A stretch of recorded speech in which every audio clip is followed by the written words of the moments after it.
বিশ্বনবী যখন মেরাজে যাচ্ছিলেন, একটা সার্টেন লেভেল, যে একটা নির্দিষ্ট জায়গায় যে সাইয়েদনা জিব্রাইল বললেন, ইয়া রাসূলুল্লাহ, আমি আর উপরে যেতে পারবো না, আমার খেলা এই জায়গায় শেষ, নবী আপনার খেলা এখন শুরু। সুবহানাল্লাহ। ও নবী, এই জায়গার নাম সিদরাতুল মুনতাহা, এটা সীমান্ত বৃক্ষ, এটা হচ্ছে বর্ডার এরিয়া। কি এরিয়া? এটা হলো বর্ডার এরিয়া, এখানে আমার খেলা শেষ। আজীবন আমি এই জায়গায় এসে কান পেতে আল্লাহর অর্ডার শুনেছি, আর ওই অর্ডার তামিল করার জন্য দুনিয়াতে নেমেছি। আমি জিব্রাইলের উপরে যদি 1 ইঞ্চি উপরে ওঠার চেষ্টা করি, আমার শত শত পাখাগুলোকে জ্বালিয়ে ছাই করে দিবে কে? সাইয়েদনা জিব্রাইল আর উপরে যেতে পারে নাই। যেখানে সাইয়েদনা জিব্রাইলের খেলা শেষ, ওইখানে বিশ্বনবীর খেলা শুরু হয়েছিল। কোন সুবহানাল্লাহ। তার মানে মানুষ যখন উপরে ওঠে, এত উপরে উঠে যায়, ফেরেশতাদেরকেও হার মানিয়ে ফেরেশতাদের উপরে চলে যায়। আবার মানুষ যখন নিচে নামতে শুরু করে, শয়তানকেও হার মানিয়ে নিচে চলে যায়। ঠিক কিনা? তার মানে হাইয়ার হলে সব দিক দিয়ে হাইয়ার, হাইয়েস্ট তো অল ক্রাইটেরিয়াতে সে হাইয়েস্ট, লোয়েস্ট তো অল ক্রাইটেরিয়াতে সে লোয়েস্ট। মানুষ ভালো হলে এর চেয়ে ভালো আর হয় না, মানুষ খারাপ হলে তার চাইতে খারাপ আর হয় না। এজন্য আল্লাহ বললেন, সুম্মা রাদাদনাহু আসফালা সাফিলিন। মানুষকে যেমনি আমি সুন্দর আকৃতি দিয়ে তৈরি করেছি, আবার ওই মানুষকে আমি আল্লাহ নিম্নগামী করেছি। যেটা উপরে ওঠে ওইটা আবার নিচেও নামা লাগে। ঠিক কিনা? কোন কোন তাফসীরে মুফাসসিরিনে ইকরাম বলেছেন, আসফালা সাফিলিন দিয়ে বার্ধক্যকে বোঝানো হয়েছে। যৌবনে মানুষের চেহারার সৌন্দর্য বেড়ে যায়। যৌবন যখন ঠিকরে পড়ে, একজন তাগড়া যুবক, তার চেহারার মধ্যে যে সৌন্দর্য, ওই ছেলেটাই যখন বুড়ো হয়ে যায়, তার চেহারার দিকে কেউ তাকাতে চায় না। রং ধরা যৌবন জং ধরে নাই, জং ধরে শেষ। ঠিক কিনা? আবার কোন কোন মুফাসসির বলেছে, না, এটা নৈতিক অধঃপতন। সুম্মা রাদাদনাহু আসফালা সাফিলিন। মানুষ যখন নিম্নগামী হয়, সবচেয়ে খারাপ হয়ে যায়। এই মানুষের মধ্যে যখন নেফাকি দেখা দেয়, মানুষ যখন মুনাফিক হয়ে যায়, সবচেয়ে খারাপ হয়ে যায়। মুনাফিকের চরিত্র যখন একজন মানুষের মধ্যে সে ধারণ করে, নিচে যেতে যেতে এত নিচে সে চলে যায়, শয়তান দেখে অবাক হয়ে যায়। শয়তান দেখে মনে মনে কয়, এইটাই যদি দুনিয়ায় আইব, আমারে আল্লাহ বানাইছে কেন? কথা বুঝতে পারছেন? মানুষ এত নিচে যায়, শয়তান অবাক হয়ে বলে, এইটাই যদি দুনিয়াতে থাকবে, তো আমি তৈরি হইলাম কেন? আমি শয়তান হইলাম কেন? এজন্য মানুষ ভালো হলে সবচেয়ে ভালো, খারাপ হলে সবচাইতে খারাপ। তার কারণটা কি? মানুষ যখন খারাপ হয়, পশুর চাইতেও খারাপ হয়ে যায়। জোরে বলেন ঠিক কিনা? আমরা বলি না, তুই পশুর চাইতেও অধম। মানবিকতা হারিয়ে যখন মানুষ অন্যায় কাজ করে, তখন আমরা বলি তুই পশুর চাইতেও অধম। ঠিক কিনা? এজন্য বলা হয়, জনসংখ্যা বাড়ছে, মানুষ বাড়ছে না। বাড়ছে জনসংখ্যা, বাড়ছে কি? মানুষ বাড়ছে নাকি? মানুষ নাই। এই দুনিয়া এখন তো সেই দুনিয়া নাই, মানুষ নামের মানুষ আছে, দুনিয়া বোঝায়। সেই মানুষের ভিড়ে আমার আসল মানুষ নাই। এই দুনিয়া এখন তো সেই দুনিয়া নাই, মানুষ নামের মানুষ আছে, দুনিয়া বোঝায়। সেই মানুষের ভিড়ে আমার আসল মানুষ নাই। আসল মানুষের বড় অভাব। এজন্য বাড়ছে জনসংখ্যা, মানুষ বাড়ছে না। মানুষ যখন খারাপ হয়ে যায়, পশুকেও হার মানায়। আল্লাহ বলে, উলাইকা কাল আনআম বাল হুম আদাল উলাইকা হুমুল গাফিলুন। কারণ একটা সিংহ কখনো আর একটা সিংহকে মারে না। খেয়াল করে বুঝেন, সিংহ কোনোদিন সিংহ মারে নাকি? বাঘ বাঘ মারে নাকি? হাতি কোনোদিন হাতি মারে নাকি? কিন্তু মানুষ মানুষকে মারে, ঠিক কিনা? আওয়াজ করে উত্তর দেন, একটা বাঘ আর একটা বাঘকে 8 টুকরা 10 টুকরা করে নাকি? একটা হাতি আর একটা হাতিকে কোনোদিন 20 টুকরা 14 টুকরা করে নাকি? কিন্তু একটা মানুষ আর একটা মানুষকে 8 টুকরা 14 টুকরা 20 টুকরা করে, ঠিক কিনা? এজন্য আল্লাহ বললেন সুম্মা রাদাদনাহু আসফালা সাফিলিন। মানুষ যখন শ্রেষ্ঠ হয়, মানুষের চাইতে শ্রেষ্ঠ যেমনি কেউ আর হতে পারে না। আবার মানুষ যখন নিকৃষ্ট হয়ে যায়, মানুষের চাইতে নিকৃষ্ট আর কেউ হতে পারে। এজন্য ভালো হওয়ার দরকার আছে না নাই? তার মানে মানুষ যেমনি উপরে ওঠে আবার নিচেও নামতে পারে। মানুষের যেমনি সুযোগ আর সম্ভাবনা বেশি, মানুষের মধ্যে বিপদ খুব বেশি, কিন্তু দুই শ্রেণীর ব্যক্তিকে বিপদ স্পর্শ করে না। কয় শ্রেণী? আরো জোরে বলে। আল্লাহ বললেন সে দুই শ্রেণী হলো ইল্লাল্লাযীনা আমানু ওয়া আমিলুস সালিহাতি ফালাহুম আজরুন গায়রু মামনুন। যারা ঈমান আনবে আর সৎকর্ম করবে, এক আল্লাহর উপরে যারা বিশ্বাস রাখবে, আর যারা দুনিয়াতে নেক আমল করবে, তাদের জন্য প্রতিদান রেখেছে কে? তাদেরকে জান্নাত দেওয়ার জন্য প্রস্তুত হয়ে আছে আল্লাহ। জোরে কম ঠিক কিনা? ওই জান্নাতে ঢোকার ইচ্ছা আছে না নাই? জান্নাতে যেতে চান তো আপনারা? যেতে চান না কারা কারা? হাত তোলেন তো। জান্নাতে যেতে রাজি আছেন? রাজি আছেন সবাই? আল্লাহ এই দুনিয়াতে তুমি যেমনি আমাদেরকে একত্রিত করলা, জান্নাতের ময়দানেও তুমি আমাদেরকে একত্রিত করে দিও, পড়ে না আমিন। জান্নাতেও যেন আমরা এভাবে বসে বসে তাফসীরুল কোরআনের ময়দানে থাকতে পারি, তুমি তৌফিক দাও, চিল্লায় পড়ে না আমিন। এজন্য আল্লাহ বললেন বিপদ মুক্ত হতে চাইলে দুইটা কাজ করতে হবে। এক হলো ইল্লাল্লাযীনা আমানু, ঈমান আনতে হবে। কার উপরে? জোরে বলেন কার উপরে? ঈমানের পথে অবিচল থেকে আমার মরণ যেন হয়, তোমারই কাছে মিনতি আমার, তোমারই কাছে মিনতি আমার, মহামহিম দয়াময়। ঈমানের পথে অবিচল থেকে আমার মরণ যেন হয়, পড়েন আমিন। আর জোরে আমিন। এজন্য আল্লাহ বললেন প্রথম শর্ত হলো ঈমান আনতে হবে। ওই ঈমানের মধ্যে শিরকের মিশ্রণ থাকতে পারবে না। শিরক ছাড়া পাক্কা মুমিন হয়ে যদি আমার দরবারে আসো, জান্নাতুল ফেরদাউসের দরজা তোমার জন্য খুলে দিবে কে? দুই নম্বরে ওয়া আমিলুস সালিহাত, নেক আমল যদি করতে পারো, ঈমান আর নেক আমল, এই দুইটার গ্যারান্টি যদি দিতে পারো, জান্নাতের গ্যারান্টি দিবে কে? এরপর আল্লাহ বললেন ফামা ইউকাযযিবুকা বা'দু বিদ্দীনি আলাইসাল্লাহু বিআহকামিল হাকিমিন। এত সুন্দর সুন্দর চারটা কসম দিয়ে ওয়াজ নসিহত করার পরেও নবী কারা আখিরাতকে অস্বীকার করে, কারা জান্নাত এবং জাহান্নামকে অস্বীকার করে? ও নবী, আমি আল্লাহ কি শ্রেষ্ঠতম বিচারক নই? আলাইসাল্লাহু বিআহকামিল হাকিমিন। আল্লাহ এখানে আপনাদেরকে প্রশ্ন করেছে। কি করেছে? কথা বলে কি করেছে? He put a question to the audience. Allah just put a question to the listener. শ্রোতাদের কাছে আল্লাহ একটা প্রশ্ন রেখে দিয়েছে। 8টা আয়াতের এই সূরা 3 যখন আপনি পড়ে শেষ করলেন, আল্লাহ একটা প্রশ্ন দিয়ে শেষ করবেন। আল্লাহ বললেন আলাইসাল্লাহু বিআহকামিল হাকিমিন। আমি আল্লাহ কি শ্রেষ্ঠ বিচারক নই? আল্লাহ কি শ্রেষ্ঠ বিচারক নয়? আমরা বললাম বালা, অবশ্যই আল্লাহ আপনি শ্রেষ্ঠ বিচারক। আবু দাউদের বর্ণনা, বিশ্বনবী বলেন কেউ যদি সূরা 3 পড়া শুরু করে, পড়তে পড়তে পড়তে পড়তে শেষ আয়াতে যখন চলে আসে, সে যখন পড়ে আলাইসাল্লাহু বিআহকামিল হাকিমিন, এর মানে হলো আমি আল্লাহ কি শ্রেষ্ঠ বিচারক নই? আমি আল্লাহ কি আহকামুল হাকিমিন নই? সূরা 3 শেষ আয়াতে যখন কেউ পৌঁছে যায়, সেজন্য আল্লাহর প্রশ্নের জবাব দিয়ে তারপরে সূরাটা শেষ করে। সেজন্য বলে বালা ওয়া আনা আলা যালিকা মিনাশ শাহিদিন। ও আল্লাহ, আমি সাক্ষ্য দিলাম অবশ্যই আপনি আহকামুল হাকিমিন, আপনি শ্রেষ্ঠ বিচারক। কারণ আল্লাহর চাইতে শ্রেষ্ঠ বিচারক আর কেউ আছে নাকি? সব বিচারকের বড় বিচারক কে? সবচেয়ে বড় বিচারপতির নাম কি? দুনিয়ার বিচারপতিদের বিচার করবেন যেই বিচারপতি, ওই বিচারপতির নাম কি?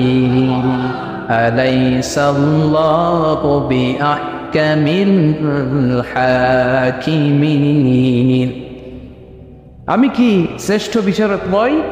আল্লাহ প্রশ্ন। অফকোর্স ইউ আর দ্য জাজ অফ অল জাজেস। আল্লাহ হচ্ছে সব বিচারকের শ্রেষ্ঠ বিচারক, কারণ আল্লাহর বিচারে কোনো দুই নাম্বারই নাই, আছে নাকি? আল্লাহর বিচারে কোনো জুলুম নাই, আছে নাকি? আল্লাহর বিচারের ময়দানে ঘুষ দেওয়ার সিস্টেম নাই, আছে নাকি? আল্লাহর বিচারের দিক কোনো টেলিফোন কনে কোনো কাজ হয় না, আছে নাকি? এজন্য আল্লাহ বললেন ওয়ামা আনা বিযাল্লামিন লিল আবিদ।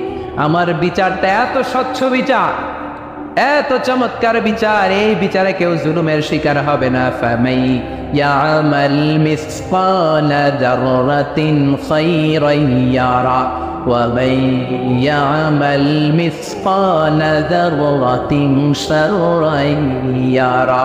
আমার বিচারটা এমন বিচার, যাররা পরিমাণ ভালো করেছো ওইটাই পাবা, যাররা পরিমাণ খারাপ করেছো সেটাও বাবা। যে যতটুকু করেছো পরিণাম তার ততটুকু, এটাই বলো আল্লাহর বিচার, ঠিক কিনা? বিশ্বনবী মক্কা থেকে মদিনাতে হিজরত করার পরে মদিনায় যে 16 মাস কিংবা 17 মাস ওই মসজিদুল আকসার দিকে হয়ে নামাজ পড়েছেন, সুবহানাল্লাহ। 17 মাস পরে আবার মসজিদুল আকসা থেকে কাবার দিকে বিশ্বনবীর কিবলা পরিবর্তন করে দিল কে? পৃথিবীতে 3টা মসজিদ সবচাইতে সেরা, মনে রাখবেন। ইসলামিক জেনারেল নলেজ, এটা ইসলামিক সাধারণ জ্ঞান। পৃথিবীতে 3টা মসজিদ সবচাইতে সেরা। কয়টা? 1 নম্বর হচ্ছে মসজিদুল আকসা। মসজিদের নাম কি? সুবহানাল্লাযী আসরা বিআবদিহি লাইলাম মিনাল মাসজিদিল হারামি ইলাল মাসজিদিল আকসা। প্রশংসা ওই আল্লাহর যিনি তার নবীকে, যিনি তার বান্দাকে মেরাজের রাতে মসজিদুল হারাম থেকে মসজিদুল আকসায় ভ্রমণ করিয়েছেন। মেরাজের রাত্রিতে বিশ্বনবী ওই মসজিদটা ভ্রমণ করেছিলেন এবং বিশ্বনবী বলেছেন, খবরদার, স্পেশাল সওয়াবের নিয়তে, বিশেষ সওয়াব পাওয়া যাবে এই নিয়তে পৃথিবীর 3টা মসজিদ ছাড়া আর কোনো মসজিদে সফর করা জায়েজ। তার প্রথম হলো মসজিদুল আকসা। এই মসজিদুল আকসার ভেতরে 1 রাকাত নামাজ পড়লে 500 রাকাতের সওয়াব দেয় কে? 2 নম্বর মসজিদে নববী, বিশ্বনবীর কবর যেই মসজিদের মধ্যে রয়েছে, ওই মসজিদে 1 রাকাত নামাজ পড়লে 1000 রাকাত নামাজের সওয়াব দেয় কে? 3 নম্বর মসজিদুল হারাম, যেই মসজিদুল হারামের মাঝখানে আল্লাহর ঘর রয়েছে, ওই ঘরে 1 রাকাত নামাজ পড়লে 1 লক্ষ রাকাতের সওয়াব আমলনামায় দিবে কে? আর যদি জামাতে পড়েন আরো 27 গুণ বেশি, তার মানে 1 রাকাতে 27 লক্ষ রাকাতের সওয়াব। সুবহানাল্লাহ কইবেন না? যাইতে মনে চায় সৌদি আরব, যাইতে মনে চায় মক্কা, যেতে মনে চায় মদিনাতে, বিশ্বনবী শুয়ে আছেন সেখানে। দেখা দাও রাসূলুল্লাহ, ধন্য করো দিদারে, আমি কেঁদে কেঁদে হই গো সারা, ধন্য করো দিদারে। 2 সাথীকে পাশে নিয়ে হায় ঘুমিয়ে আছো নিঝুম নিরালায়, আমি সইতে পারি না বিরহ জ্বালা, ধন্য করো দিদারে, ডেকে লও হাবিবাল্লাহ, ধন্য করো দিদারে। পড়েন আমিন। অসাধারণ কথামালা এই গানের, কিন্তু সামান্য একটু সমস্যা আছে। বিশ্বনবীর কাছে দিদার চাওয়া যায় না, দিদার চাইতে হবে কার কাছে? দেখা দাও মাবুদ আল্লাহ, ধন্য করো দিদারে, আমি কেঁদে কেঁদে হই গো সারা, ধন্য করো দিদারে। পড়েন আমিন। এজন্য বিশ্বনবীর দিদার আল্লাহর পক্ষ থেকে অনেক বড় নেয়ামত, কিন্তু দিদার বিশ্বনবী দিতে পারে না। দিতে পারে কে? বিশ্বনবী স্বপ্ন যুগে কাকে এসে ওনার নুরানি চেহারাটা দেখাবেন, এটা বিশ্বনবীর সিদ্ধান্তে নয়, একজনের সিদ্ধান্তে। তিনি কে? এজন্য বলতে হবে ডেকে লও মাবুদ আল্লাহ। চিল্লায় কোন ঠিক কিনা? এজন্য বিশ্বনবীর এই মসজিদে নামাজ পড়লে 1 রাকাতে 1000 রাকাতের সওয়াব, মসজিদুল আকসাতে পড়লে 1 রাকাতে 500 রাকাতের সওয়াব, আবার মসজিদুল হারামে 1 রাকাত নামাজ পড়লে 1 লক্ষ রাকাতের সওয়াব দিবে কে? তার মানে দিনের জৈতুন বলে আল্লাহ ফিলিস্তিনের কসম কেটেছেন। আর এই ফিলিস্তিনের মধ্যে মসজিদুল আকসা রয়েছে, যেটা বিশ্বনবীর মেরাজের স্টেশন।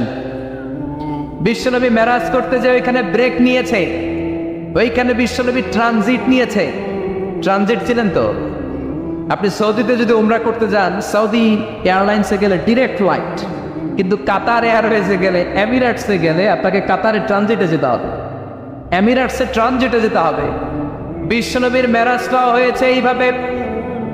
সরাসরি রব্বুল আলামিন বিশ্বনবীকে আল্লাহর আরশে টান দিয়ে একেবারে নিয়ে যায় নাই। বিশ্বনবীকে মক্কাতুল মুকাররমা থেকে প্রথমে বিশ্বনবীকে ইয়াসরিবে নেওয়া হয়েছে। বিশ্বনবী ওনার চাচাতো বোন উম্মে হানির ঘরে শোয়া ছিলেন। সাইয়েদনা জিব্রাইল ঘরের চালটা ফাঁকা করে বিশ্বনবীকে তুলে নিয়ে হাতিমে কাবার মধ্যে বসালেন। বিশ্বনবীর গলার নিচ থেকে শুরু করে নাভি পর্যন্ত এক টান দিয়ে ছিঁড়ে ফেললেন। বিশ্বনবীর কলিজাটাকে বের করলেন, জামজামের পানি দিয়ে বিশ্বনবীর কলিজাটাকে ধৌত করলেন, আবার কলিজা ঢুকিয়ে দিয়ে সেলাই করে দিলেন।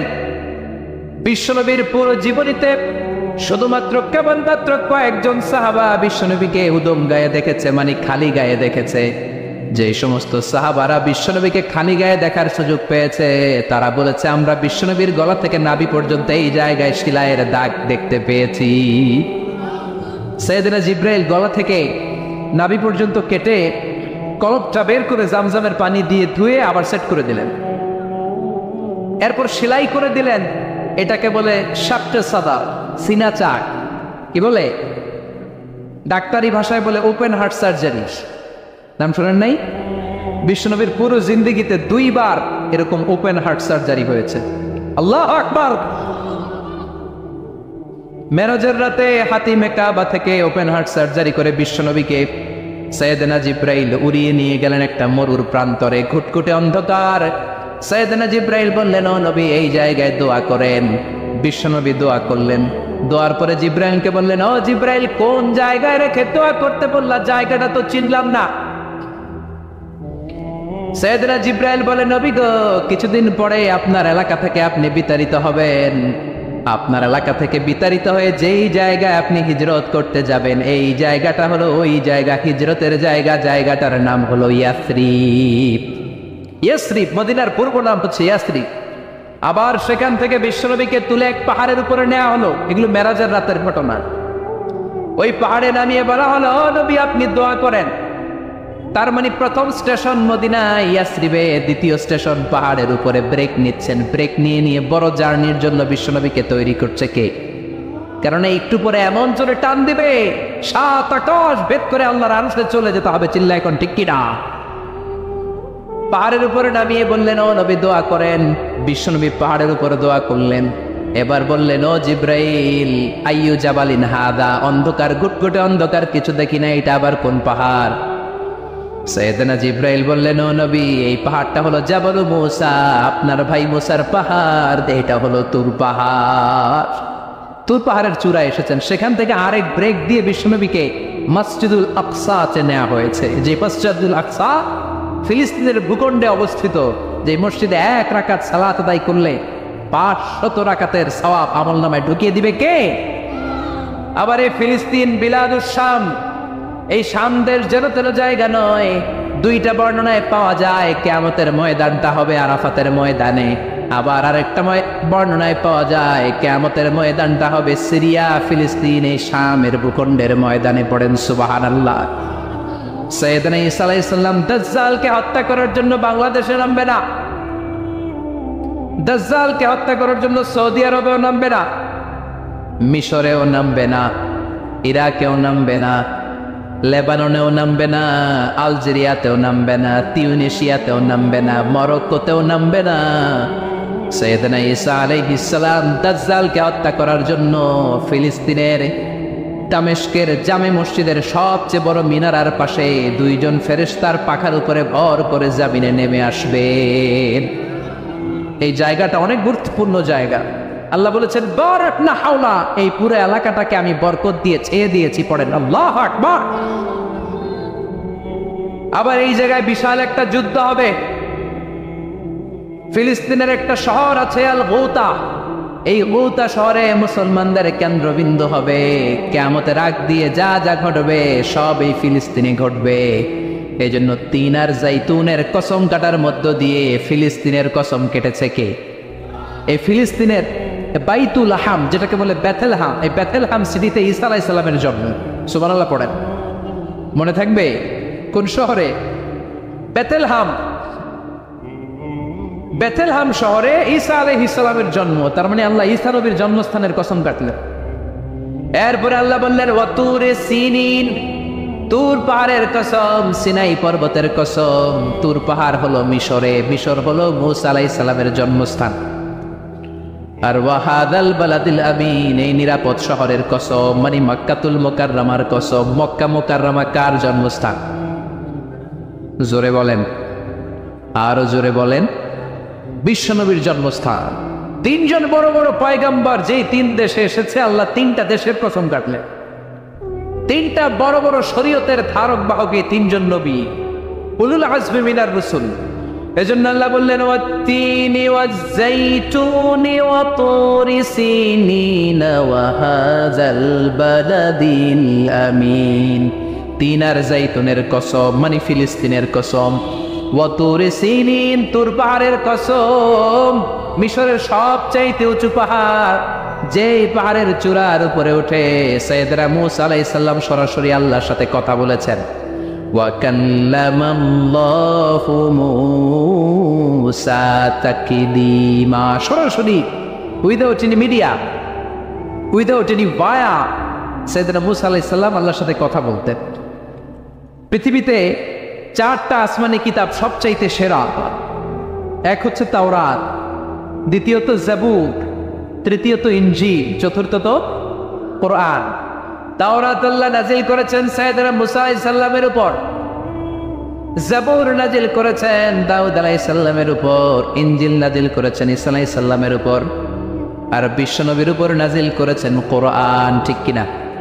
এই তাওরাতকে রব্বুল আলামিন স্বয়ং নিজ হাতে লিখে কাঠের ফলকের মধ্যে, তক্তার মধ্যে লিখে সাইয়েদনা মূসা আলাইহিস সালামকে দিয়েছে। সুবহানাল্লাহ। এটাকে আরবিতে বলে আলওয়াহ। লাওহের প্লুরাল হচ্ছে আলওয়াহ। কাঠের তক্তার মধ্যে আল্লাহ নিজে তাওরাত লিখেছেন। কিসের মধ্যে লিখছেন? কথা বলেন, শুনতেছেন? মনোযোগ আছে? কাঠের তক্তার মধ্যে তাওরাত লিখলেন। লিখে মূসা আলাইহিস সালামকে বললেন, মূসা ফিহি বুরহান, ফিহি হুদা, ফিহি হিদায়া। এই হচ্ছে তাওরাত কিতাব, আমি নিজ হাতে লিখে দিয়েছি। এর মধ্যে হেদায়েত আছে, এর মধ্যে বরকত আছে, এর মধ্যে বুরহান আছে, দলিল আছে। যাও এই কাঠের তক্তার মধ্যে লেখা তাওরাত কিতাবকে নিয়ে যাও, বনি ইসরাইলের কাছে এই তাওরাত কিতাবের দাওয়াত দাও। সাইয়েদনা মূসা আলাইহিস সালাম ছিলেন এক শক্তিশালী নবী। উনি ভাবলেন অল্প কয়েকটা তক্তা, কাউকে ডাকার দরকার নাই, আমার ভাই হারুন রে লাগবে না, আমি যথেষ্ট। আমার ভাই হারুন রে কষ্ট করে পাহাড়ের উপরে টেনে আনার দরকার নাই, 3-4টা তক্তা আমি নিজেই নিতে পারবো, নিজেই নিতে পারবো মনে করে সাইয়েদনা মূসা আলাইহিস সালাম আল্লাহর লেখা তক্তার উপরে যে তাওরাতের ফলক, এই ফলক ধরে টান দিয়েছে উঠানোর জন্য। আল্লাহ যেহেতু কিতাব দিয়েছে নিয়ে যায়, কিন্তু কি আজীব তামাশা, তক্তা ধরে কাঁধে তুলবে তো দূরের কথা, নাড়াতেই পারে না। সুবহানাল্লাহ, আসতে বলেন। নাড়াতেই পারেন। ওনার এত শক্তি, উনি এক থাপ্পড় মেরে ফেরাউনের বাবুর্চিকে ওই জায়গার মধ্যে দুনিয়া থেকে বিদায় করেছিলেন। এক ধাক্কা মারলে 10 জন 10 হাত দূরে যেয়ে পড়তো। উনি রেগে গেলে ওনার মাথার চুলগুলো টুপি আর পাগড়ি ভেদ করে উপরের দিকে এরকম খাড়া হয়ে দাঁড়িয়ে যেত। স্বয়ং মালাকুল মাউতকে থাপ্পড় মেরে চোখ কানা করে দিয়েছিলেন। এর কারণ এর কারণ মালাকুল মাউত মানুষের সূরাতে আসছিল, আর অনুমতি নেয় নাই। ঘরের মধ্যে ঢোকার আগে অনুমতির দরকার আছে না নাই? কি সুন্দর ইসলাম! হোয়াট এ প্রাইভেসি ইন ইসলাম! কত সুন্দর প্রাইভেসি ইসলাম আমাদেরকে শিখিয়েছে। আপনি ঘরে ঢুকবেন, অনুমতি নিয়ে ঢুকবেন। কার কথা? এক সাহাবী বললেন, নবী আমার ঘরে 2 ঘর। কয়টা? 2টা মাত্র রুম। এক রুমে থাকি আমি, আর এক রুমে থাকে আমার আম্মা জান। যেই আম্মা জানের বুকের দুধ খেয়ে আমি 10 মাস পেটের ভেতরে ছিলাম, 2 বছর বুকের দুধ খেয়ে বড় হলাম। আমার আম্মা জান থাকে এক রুমে, আমি থাকি আর এক রুমে। ও নবী, আমার মায়ের রুমে ঢোকার আগেও কি অনুমতি নেওয়া লাগবে নাকি? বিশ্বনবী বললেন, ও সাহাবা, আতুহিব্বু আন তারাহা আরিয়ানা, do you like to see your baba naked? তুমি কি তোমার মাকে নেকেড দেখতে চাও? তুমি কি তোমার মাকে উলঙ্গ দেখতে চাও? সাহাবী বললেন, কাল্লা, কখনোই না। বিশ্বনবী বললেন, ইদান তাস্তাদিন, তোমার মাকে যদি উলঙ্গ দেখতে না চাও, তাহলে অবশ্যই অবশ্যই অবশ্যই তোমার মায়ের ঘরে ঢোকার আগে অনুমতি নিয়ে ঢুকবা। সুবহানাল্লাহ! মায়ের ঘরে ঢোকার আগে অনুমতি নিতে হবে। তাহলে ভাইয়ের ঘরে, বোনের ঘরে, ভাবির ঘরে ঢুকাই যাবে না। ভাবির ঘরে ঢোকা যাবে? কারো ঘরে ঢোকার আগে অনুমতি নিতে হবে। এটাকে বলে প্রাইভেসি। ইসলামী প্রাইভেসি কি গুরুত্ব দেয়? কারণ আপনি হয়তো এমন একটা সময় চলে যাবেন ঘরের ভিতরে আপনার আম্মা ওই সময় হয়তো হালকা পোশাক পরে, সিম্পল কোনো কাপড় পরে শুয়ে আছে, ঠিক কিনা? ওই পোশাকে সে আপনার সামনে আসতে চায় না। আপনি যখন নক করবেন, আপনি যখন সালাম দিবেন, পারমিশন চাইবেন, সে হয়তো ওনাকে ঢেকে চাদর পরে সুন্দর করে জামাটা পরে তারপরে আপনার সামনে আসবে। চিল্লায় বলেন ঠিক কিনা? এজন্য অনুমতি নিয়ে ঢোকা ফরজ।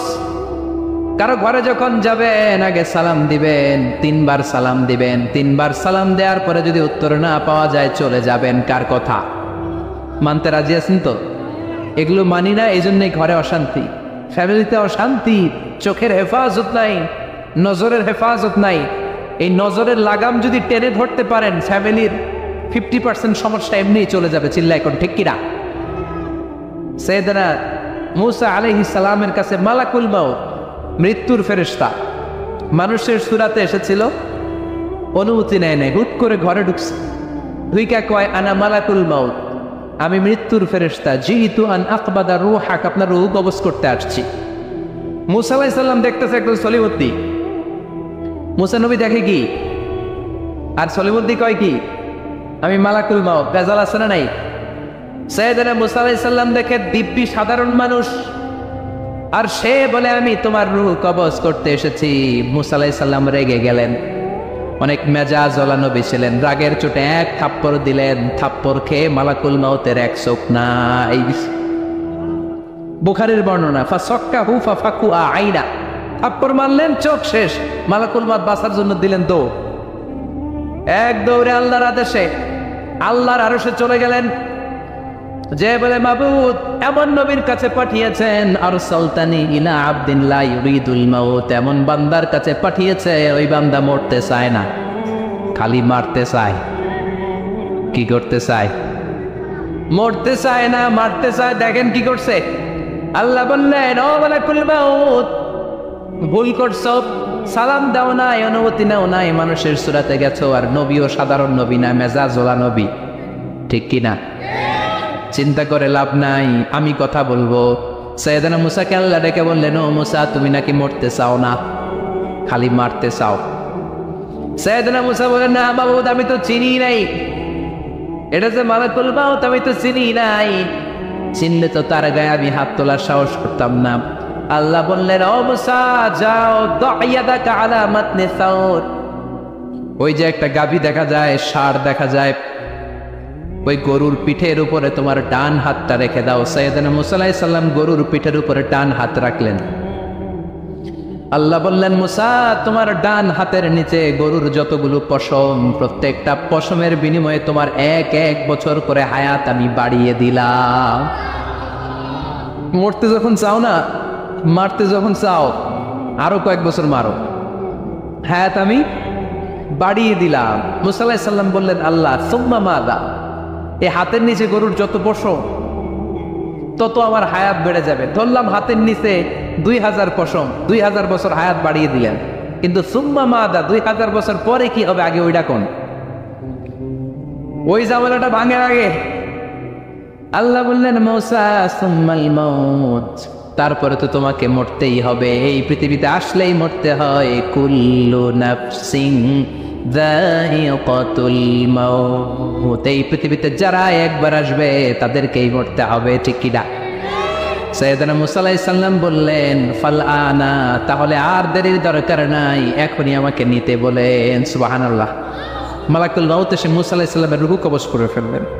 এই মূসা আলাইহিস সালামের সাথে সরাসরি আল্লাহর কথা হতো এই তুর পাহাড়ের উপর, আর এই তুর পাহাড়ের নামে কসম কেটেছে কে? ওয়া তুরি সিনিন। আল্লাহ বললেন তিন আর জাইতুনের কসম, মানে ফিলিস্তিনের কসম। ওয়া তুরি সিনিন, তুর পাহাড়ের কসম, যেই তুর পাহাড়ের উপরে আমি তাওরাত কিতাব নাজিল করেছি। তাওরাত কিতাবটাকে কাঠের ফলকের মধ্যে লিখে বললেন মূসা নিয়ে যাও। মূসা আলাইহিস সালাম নিতে পারে না, মনে আছে? মনে আছে আপনাদের না ভুলে গেছেন? মূসা আলাইহিস সালাম ধরলেন, নাড়াতে পারেন না, আর কাঁধে তুলবে তো দূরের কথা, নাড়াতেই তো পারেন। এত শক্তিশালী নবী। তাওরাতের যে তাওরাতের ফলক, এই বাণীগুলো নিয়ে বাণীবাহকের কাজ করবে, বার্তাবাহকের কাজ করবে, বনী ইসরায়েলের কাছে এই পয়গাম পৌঁছে দিবে, কিন্তু তুলতেই তো পারে না।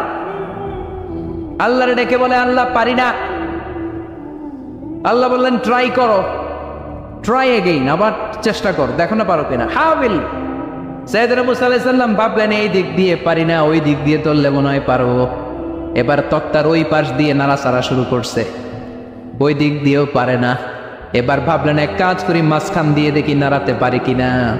সাইয়েদনা মূসা আলাইহিস সালাম কাঠের তক্তাগুলোর মাঝখান দিয়ে তুললেন, টান দিলেন, কিন্তু তক্তা নড়ে, নাড়ানোই যায় না, কাঁধে তুলবে তো দূরের কথা। সাইয়েদনা মূসা আলাইহিস সালাম অপারগ হয়ে আল্লাহরে ডেকে বললেন ও মাবুদ পারি না। আল্লাহ আসলে চাচ্ছে মূসা যেন বলে পারি না। মূসা পারে না এটা শুনতে আল্লাহর বড় মনে চায়। সুবহানাল্লাহ কইবেন না? কারণ সব জায়গায় উনি পারে আর মারে। আজকে সাইয়েদনা মূসা আলাইহিস সালামের কণ্ঠে আল্লাহ শুনতে চায় আল্লাহ আমি অপারগ, আমি পারি না। সাইয়েদনা মূসা আলাইহিস সালাম বলে আল্লাহ সাইয়েদনা জিব্রাইলকে যদি বলেন আমারে যদি একটু সাহায্য করে, আমার কাঁধে তুলে দিলে আমি নিয়ে বাড়িতে যাব। সাইয়েদনা জিব্রাইলকে একটু বলেন। আল্লাহ বললেন যাও জিব্রাইল, হেল্প আউট মূসা, মূসা আলাইহিস সালামকে সাহায্য করো। এবার সাইয়েদনা মূসা আলাইহিস সালাম ধরলেন এই দিকে, সাইয়েদনা জিব্রাইল ধরলেন এই দিকে। দুইজন মিলে তাওরাত লেখা কাঠের তক্তাগুলো উঠাতে চাইলেন, কিন্তু কি আজীব তামাশা, সাইয়েদনা জিব্রাইলও পারে না। সাইয়েদনা মূসা আলাইহিস সালাম বলেন ও ভাই জিব্রাইল চলো জায়গা চেঞ্জ করি, তুমি এদিক দিয়ে ধরো, আমি ওই দিকে ধরি, আবার জোরসে টান মারো। দেশ গ্রামে কয় না জোরসে টান, এইও সিস্টেমে দুইজন মিলে টানে, কিন্তু নাড়াতেই পারে না। আগে তো হাতে নিবে, তারপরে কাঁধে তুলবে, দুইজনেও পারে না। গায়ে যত জোর আছে সাইয়েদনা মূসা আলাইহিস সালাম জোরসে টান দিলেন, যত জোর, সব জোরকে একসাথে করে তিনি টান দিয়েছেন। টানের চোটে দেহের প্রতিটা লোমকূপ থেকে ঘাম বেরোতে শুরু করেছে। টানের চোটে রক টান খেয়ে যাচ্ছে, কোমরের রক ছিঁড়ে যাওয়ার অবস্থা, কিন্তু কাঠের ফলকগুলো নাড়ানো যায়। সাইয়েদনা মূসা আলাইহিস সালাম বললেন আল্লাহ জিব্রাইলও পারে না। জিব্রাইলের সাথে হাজার হাজার সহকারী ফেরেশতা, তাদেরকে একটু বলেন হেল্প করার জন্য। সুবহানাল্লাহ পড়ে। হাজার হাজার ফেরেশতা তুর পাহাড়ের উপর সবাই মিলে জোরে জোরে টান দেয়, জোরে জোরে টান দেয়, সবাই মিলে চেষ্টা করে। তাওরাত লেখা ফলক এক প্রান্ত থেকে আরেক প্রান্ত কোনো জায়গা দিয়ে ধরে 1 ইঞ্চি নাড়াতে পারে না। এই অবস্থা দেখে আল্লাহ বললেন ঘটনা কি? আল্লাহ পারি না। সাইয়েদনা মূসা আলাইহিস সালাম কি বলে? আল্লাহ পারি না। আল্লাহ বললেন মূসা এই ফলকগুলোর এত ওজন নয়, কাঠের এই তক্তাগুলোর এত ওজন নয়, কিন্তু এই কাঠের তক্তার মধ্যে যে বাণীগুলো লেখা হয়েছে বাণীগুলো কার? এটা আমার বাণী, আমার কথা। এই জিনিসটা বোঝানোর জন্য আমি এটার ওজনকে ভারী করে দিয়েছি। এবার জিব্রাইলের সহকারী ফেরেশতা লাগবে না, জিব্রাইলের সহযোগিতা লাগবে না, তোমার গায়ে আমি যেই জোর দিয়েছি টান দিয়ে দেখো সবগুলারে কাঁধে তুলে নিতে পারবা। সাইয়েদনা মূসা আলাইহিস সালাম এবার বিসমিল্লাহ বলে সবগুলো তাওরাত লেখা কাঠের তক্তাগুলো কাঁধে নিয়ে এক দৌড়ে বাড়ি। আল্লাহু আকবার। যেই পাহাড়ের উপর এই তক্তা টানাটানির ঘটনা ঘটেছে, পাহাড়টার নাম এজন্য আল্লাহ বললেন ওয়াত-তিনি ওয়াজ-যাইতুনি ওয়া তুরি সিনিন ওয়া হাদাল বালাদিল আমিন। তিন আর যাইতুনের কসম, তুর পাহাড়ের কসম। আবার তুর পাহাড়ের মধ্যে নূরের তাজাল্লি দিয়েছে কে? দোয়া মানে কি? চাওয়া, মাংনা, প্রার্থনা করা। কার কাছে যাব? চাওয়ার মতো চাইলে উনি দেয়। বিশ্বাস হয়? যার বিশ্বাস হয় তারে দেয়, যার হয় না তারে দেয়। উদু আল্লাহ ওয়া আনতুম মুকিনুনা বিল ইজাবা। এমন ভাবে আল্লাহর কাছে চাও যে তুমি নিশ্চিত আল্লাহ তোমার কথা শুনছেন, তিনি তোমাকে দিবেন। ঠিক কিনা? এই দোয়া একটা আর্ট, একটা শিল্প। এটা কি? একটা শিল্প। এই শিল্পটাকে আত্মস্থ করতে হয়, জানতে হয়, চাইতে জানতে হয়। চাওয়ার মতো চাইতে জানলে, দোয়ার মতো দোয়া করতে জানলে দোয়া কবুল করে কে? আপনারা মিসাইল হামলা হয় নাম শুনেছেন না? মিসাইল যখন অ্যাটাক করা হয় তখন এটা লক্ষ্যবস্তুতে যে আঘাত হানে। দোয়ার মতো দোয়া করলো এটা লক্ষ্যবস্তুতে যে ভেদ করে। সুবহানাল্লাহ পড়বেন না? কিন্তু চাইতে জানতে হবে। চাওয়ার মতো চাইলে আল্লাহ শোনে। এজন্য আমরা যখন ছোট একটা গান শুনতাম, মাওলা তোমায় ডাকতে জানি না, ডাকার মতো ডাকলে মাওলা কেমনে শোনে না। এজন্য ডাকার মতো ডাকতে হয়, চাওয়ার মতো চাইতে হয়। চাওয়ার মতো চাইলে তিনি শোনেন, তিনি আমাদের ফরিয়াদে সাড়া দেন, দেয়ার জন্য তিনি প্রস্তুত 24/7, দিনের 24 ঘন্টা, সপ্তাহের 7 দিন, মাসের 30 দিন তিনি বসে আছেন। শেষ রাতে প্রথম আকাশে বিশেষভাবে মনোনিবেশ করেন আর বলেন, আলা মিন মুস্তাগফিরিন আগফির আলা। কার ক্ষমা দরকার? ক্ষমা চাও, ক্ষমা করে দেব। আমাদের তো ক্ষমা টমার দরকার নাই। আমরা সবাই নিষ্পাপ নাকি গুনাহগার নাকি পাপী? শুধু পাপী না পাপীর ঘরের পাপী? কেউ না জানুক, আমার পাপের খবর রাখে একজন, তিনি কে? পৃথিবী জানে না, জানে কে? দরজা বন্ধ করে, লাইট অফ করে একা একা পাপ করছি। পুলিশ দেখে নাই, র্যাব দেখে নাই, বন্ধু বান্ধব দেখে নাই, পরিবারের কেউ দেখে নাই। দেখলো কে? সবার চোখ ফাঁকি দেয়া গেলেও ফাঁকি দেয়া যায় না একজনের চোখ। চোখটা কার? তার চোখকে কখনো ফাঁকি দেয়া যায় না। এজন্য আমরা সবাই পাপী। শুধু পাপী না, পাপীর ঘরের পাপী। 14 গোষ্ঠী আমাদের পাপী, তাই না? তো এই জন্য আমাদের ক্ষমা চাওয়া উচিত খুব বেশি বেশি আল্লাহ তাআলার কাছে। আমরা সবাই পাপী। শেষ রাতে আল্লাহ ডাকে, কার পাপ আছে বলো, ক্ষমা চাও, ক্ষমা করে দেব। কে অন্যায় করেছো বলো, ক্ষমা চাও, ক্ষমা করে দেব। চোখের পানি ছেড়ে যদি ক্ষমা চাই, মাফ করে দেয় কে? চোখের পানির এত মর্যাদা, আল্লাহ এটারে বড্ড পছন্দ করে। 2 ফোঁটা পানি আল্লাহর কাছে সবচেয়ে প্রিয়। কয় ফোঁটা? আজকে এই মেসেজটা নিয়ে যেতে হবে ঘরে। 2 ফোঁটা পানি রবের দরবারে খুব প্রিয়। আওয়াজ করে বলতে হবে, কয় ফোঁটা? এক হলো জেহাদের ময়দানে শহীদের গা থেকে বেয়ে পড়া রক্তের ফোঁটা। আমরা শহীদ হতে চাই কি চাই না? শাহাদাতের তামান্না যদি কারো অন্তরে না থাকে, এটা কি মুমিন না মুনাফিক? আর শাহাদাতের তামান্না নিয়ে কেউ যদি বিছানায় পড়েও মারা যায়, শহীদদের কাতারে তারে উঠায় দিবে কে? প্রথম হচ্ছে জিহাদের ময়দানে শহীদের গা থেকে দাঁড় করে ঝরে পড়া রক্তের ফোঁটা, একটা গেল। 2 নম্বর হচ্ছে অনুতপ্ত বান্দার চোখের পানির ফোঁটা।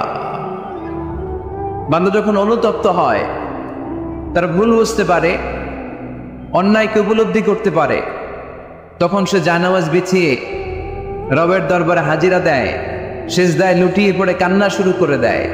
এই চোখের পানির এত পাওয়ার। এই চোখের পানি অনুতপ্ত বান্দার চোখ বেয়ে, নাকের ডগা বেয়ে মাটিতে পড়ার আগেই আল্লাহ বান্দার জীবনের সব গুনাহ মাফ করে দেয়। এজন্য চোখের পানি বেশি বেশি ফেলার দরকার আছে না নাই? আমাদের হৃদয়টা অনেকের বড় শক্ত, চোখ দিয়ে পানি নামে না। সেই কবে যে সর্বশেষ কান্না করেছিলাম মনেই নাই, এরকম অনেকে আসে না নাই? সেই কবে যে কাঁদছিলাম মনে নাই হুজুর, কান্নাই তো আসে না। বড্ড পাষাণ হৃদয় আমাদের। এই জন্য আল্লাহর কাছে চাইতে জানতে হয়। চাওয়াটা একটা শিল্প, দোয়া করাটা একটা শিল্প। এটাকে শিখতে হয়, এটাকে আয়ত্তে আনতে হয়, এটাকে বসে আনতে হয়, এটার সাথে আবেগ, ভালোবাসার উচ্ছ্বাস যুক্ত করতে হয়, চোখের পানির ছোঁয়া লাগাতে হয়, তাহলে এটা আরশের মধ্যে যে নক করে। আর হুজুর দোয়া করতেছে অন্যদিকে তাকায় আছে, এরকম আছে না নাই? তো এই দোয়ায় কোনো লাভ হবে না। সিনসিয়ারিটি, সিনসিয়ার দোয়া ইজ লাইক এ মিসাইল, আর দোয়া ও সিলাফুল মুমিন। দোয়া হচ্ছে মুমিনের অস্ত্র, ট্যাঙ্ক, মিসাইল। এগুলো আমাদের অস্ত্র না, আমাদের আসল অস্ত্র আমাদের দোয়া। বুঝে নাই বোধহয়? আসল অস্ত্র কি? এজন্য we have to always keep in touch with our Lord. সব সময় আল্লাহর সাথে keep in touch, আল্লাহর সাথে টাচে থাকতে হবে, ঠিক কি না? লুজ টাচ হইলেও হবে না, keep in touch always। বিপদে পড়লেই একজনের কাছে ফরিয়াদ করব, তিনি কে? তিনি দেওয়ার জন্য বসে আছেন, চাইলেই তিনি দেন। এটা আমাদের অস্ত্র। যেখানে সবকিছুর কারিশমা শেষ, সেখানে দোয়ার কারিশমা শুরু। আমরা অনেক সময় শুনি ক্যান্সারে আক্রান্ত, ক্যান্সার নামে একটা রোগ আছে না? ডাক্তাররা বলে ক্যান্সার যার নাই অ্যান্সার। ডাক্তার ঘোষণা দিছে এই রোগী তো বাঁচবে না, সর্বোচ্চ বাঁচলে 6 মাস। কয় মাস? এরপরেও দেখা গেল লোকটা 10 বছর বেঁচে ছিল। এরকম আছে না নাই? সব ডাক্তার ফেল, ঘোষণা দিয়েছে 6 মাস বাঁচবে, কিন্তু বেঁচে রইল 10 বছর। এই যে 10 বছর বেঁচে রইল, কিসের কারিশমা? আল্লাহর কারিশমা, দোয়া, দোয়ার বদৌলত। এই জন্য বেশি বেশি দোয়া করতে রাজি আছেন তো? বেশি বেশি দোয়া করতে হবে, দোয়া করলেই লাভ। জীবনের যত দোয়া আপনি করেছেন, আপনার দোয়া কবুল করছে কে? তবে সাথে সাথে সব সময় করে না। 3টা পদ্ধতিতে আল্লাহ দোয়া কবুল করেন। কয়টা পদ্ধতিতে? আল্লাহর কাছে চাইলে আল্লাহ বলে ওকে ফাইন, দিব দিব, কবুল দিব, অ্যাকসেপ্টেড, ইয়েস। দিব না, রিজেক্টেড, নো। এগুলো আল্লাহ কখনো বলে? আল্লাহ সবসময় বলে ইয়েস, অ্যাকসেপ্টেড, দেব। তবে 3 ভাবে দেয়। কয় ভাবে?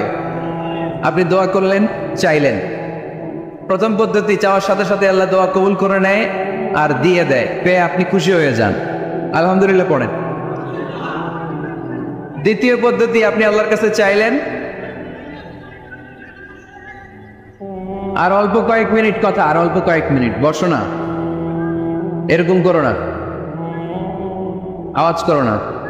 বেশিরভাগ ইয়াং ছেলেপেলে আসছে, 15 থেকে 25 বছর, এগুলার, ঠিক কিনা? আগে কিন্তু ক্রিকেট, এখন চলে আসে কোরআনের ময়দানে। খুশি না বেজার? তা আমি এই জন্য আমি সম্বোধন করি তুমি বলে। আমি এদেরকে কি বলি? আমি বলি যে এই বসো বসো।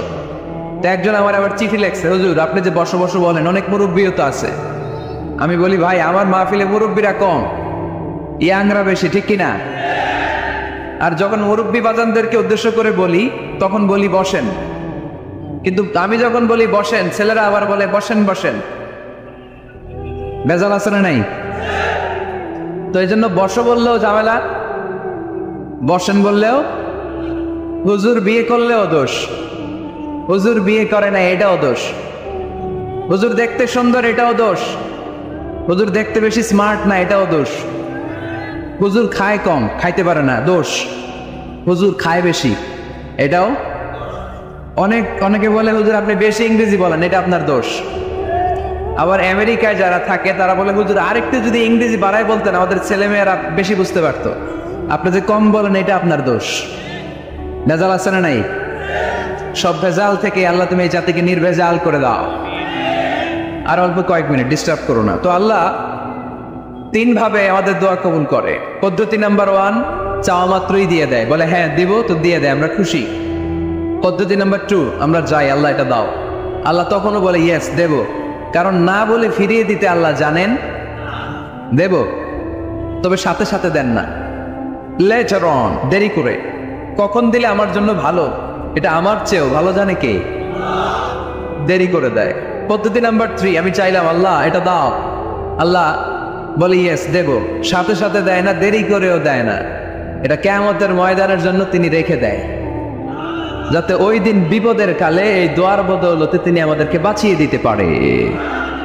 তাহলে যে এত এত দোয়া করি, লাভ আছে না নাই? হয় সাথে সাথেই কবুল, নয় কিছু সময় দেরি করে কবুল, তা না হলে আখেরাতের অ্যাকাউন্টে আমাদের জন্য ব্যালেন্সে রেখে দিয়েছে কে? এজন্য আজকের এই মাহফিল তখনই সার্থক হবে যখন আমরা এই সিদ্ধান্ত নিতে পারবো যে আমরা চাইবো একজনের কাছে, তিনি কে? এবং চাইবো চাওয়ার মতো। যেহেতু এটা একটা শিল্প, আর্ট, এটাকে আত্মস্থ করতে হয়। চাওয়ার মতো চাইলে এটা কখনো মিস হয় না। এজন্য আমরা মন প্রাণ উজাড় করে আল্লাহ তাআলার কাছে চাইবো, শুধু নিজের জন্যই চাইবো, আশেপাশে আর কারোর জন্য চাইবো না। কেন? ওনার জন্য চাবো কেন? আমারটা আমি চাবো, ওনারটা উনি চাবে। কথা কন? অনেকে বলে হুজুর আমি আরেকজনের জন্য দোয়া করে কি লাভ? ওনারটা উনি করবে, আমারটা আমি করি। এরকম একটা লজিক বা যুক্তি আছে না নাই? এটা ভুয়া যুক্তি, এটার কোনো গ্রাউন্ড নাই। কারণ আমার জন্য দোয়া করলে যেমনি লাভ, আরেকজনের জন্য করলেও লাভ।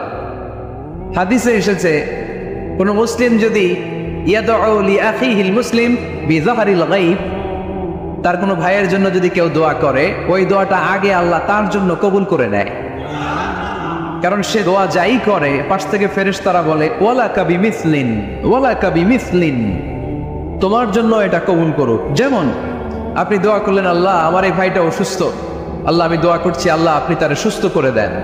ফেরেশতারা বলে আল্লাহ ওয়ালাকা বিমিসলিন, যিনি দোয়া করছে তার যদি কোনো রোগ বালাই থাকে আগে তারে সুস্থ করে দেন।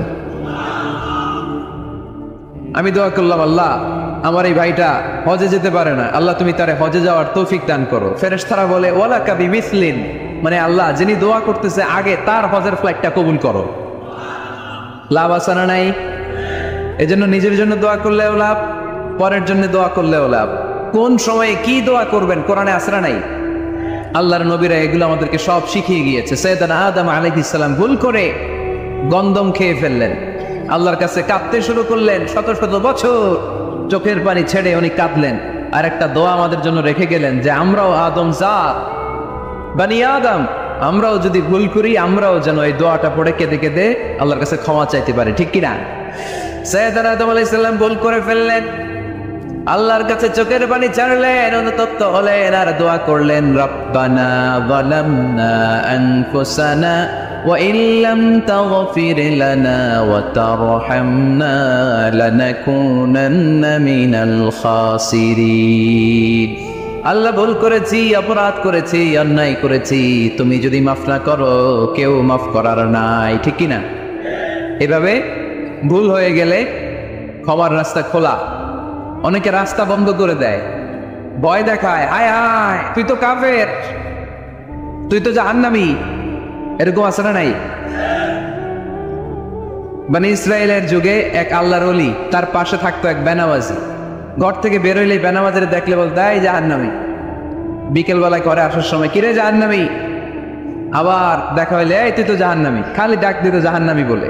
কিয়ামতের দিন আল্লাহর ওলিরে আল্লাহ ডাকবে, আল্লাহ ডেকে বলবে এই তুমি যারা জাহান্নামী বলে ডাক দিছো, কে জাহান্নামে যাবে আর কে জান্নাতে যাবে এই ডিলারশিপ কি আমি দুনিয়ায় তোমারে দিছিলাম? তো তুমি ওরা জাহান্নামী কেন বললা? ও নামাজ পড়ে নাই, ও আমারে ডাকতে পারে নাই, কিন্তু তোর মতো বেয়াদবি করে নাই, চিল্লায় বলেন ঠিক কিনা?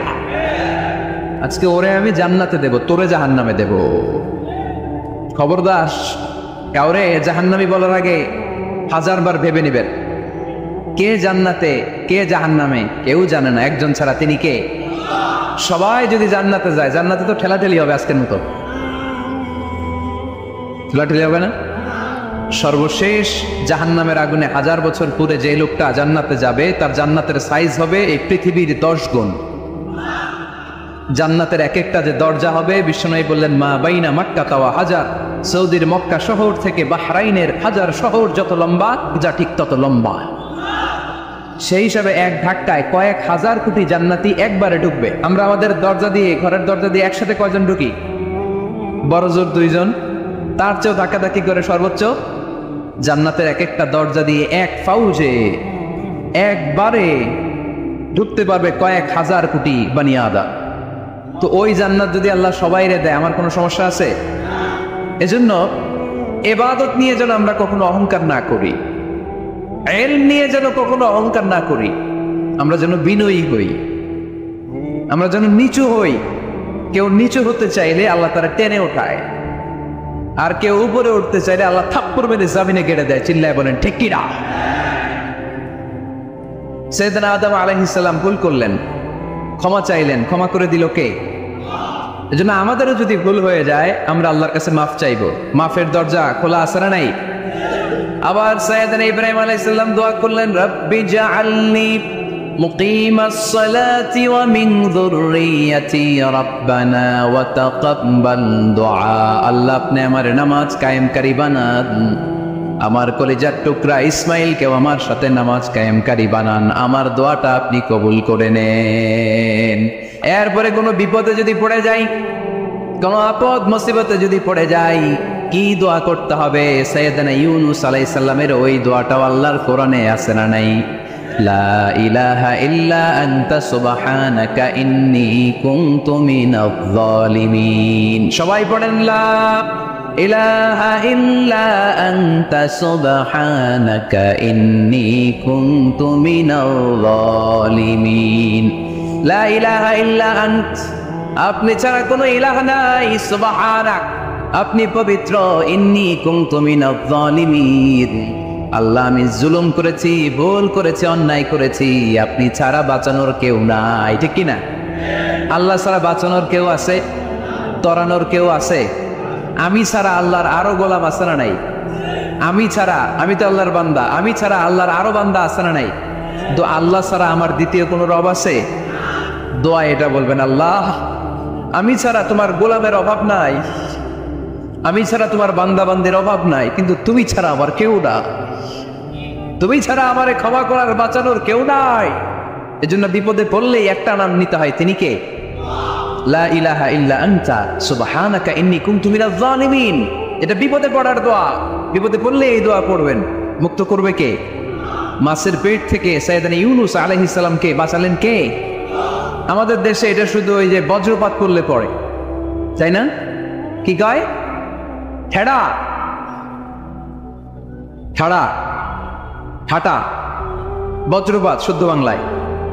যে বজ্রপাত করলে পড়ে, আসলে শুধু বজ্রপাতের সময়ই না, যে কোনো বিপদ দেখলেই কি পড়বেন? লা ইলাহা ইল্লা আনতা সুবহানাকা ইন্নী কুনতু মিনাজ জালিমিন। ৭১ সালে পাক হানাদার বাহিনী এদেশের মানুষদের উপর অনেক অত্যাচার করেছিল, বেশি করেছিল আমাদের হিন্দু ভাইদের উপর। মুসলমান হলে ছেড়ে দিত, হিন্দু হইলে গুলি মারত। এক মুসলমানদের রাস্তায় থামাইছে পাক হানাদার বাহিনী, আর জিজ্ঞেস করতো কালেমা বল, কালেমা বলতে পারলে ছেড়ে দিত। মাথার মধ্যে বন্দুক ঠেকায় একজনের বলে সালে কালেমা বাতা, মুসলিম আর হিন্দু, আমি মুসলমান, সালে কালেমা বাতা, তাহলে কালেমা বল। তো এই বেটায় ভয়ে পড়া আরম্ভ করছে, লা ইলাহা ইল্লা আনতা সুবহানাকা ইন্নী কুনতু মিনাজ জালিমিন। পাকিস্তানি রেগে গিয়ে বলে, সালে ইয়ে তো মুসিবত কা কালেমা হ্যায়, এটা তো মুসিবতে বললে পড়ে। বাঙালি কয়, হাম তো ভি মুসিবত মে হ্যাঁ, আমিও তো মুসিবতেই আছি, তুমি বন্দুক ধরে কালেমা জিজ্ঞেস কর, আমার হুশ আছে? আমি বেহুশ, আমি ডরে কি পড়তেছি আমি নিজেও জানি না। তো এটা হচ্ছে মুসিবত কা কালেমা। বিপদে পড়লে যদি পড়েন, বিপদ থেকে উদ্ধার করবে কে? অনেকের মুখে কথা আটকে যায়, তোতলামি হয়, মামলিং হয়, হৃদয়ে ভয় হয়, দোয়া আছে না নাই? সাইয়েদনা মুসা আলাইহিস সালাম বললেন, রব্বি শরহ লি সাদরি ওয়া ইয়াসসির লি আমরি ওয়াহলুল উকদাতাম মিন লিসানি ইয়াফকাহু কওলি। সুবহানাল্লাহ পড়েন। ও আল্লাহ, আমার হৃদয়টারে উন্মুক্ত করে দাও, আমার কার্যক্রম দাওয়াতি কাজগুলোরে তুমি আল্লাহ সহজ করে দাও। কথা বলতে গেলে আমার মুখের মধ্যে কথা আটকে যায়, আমার কথাগুলোরে তুমি স্পষ্ট করে দাও। আওয়াজ করে পড়তে হবে আমিন।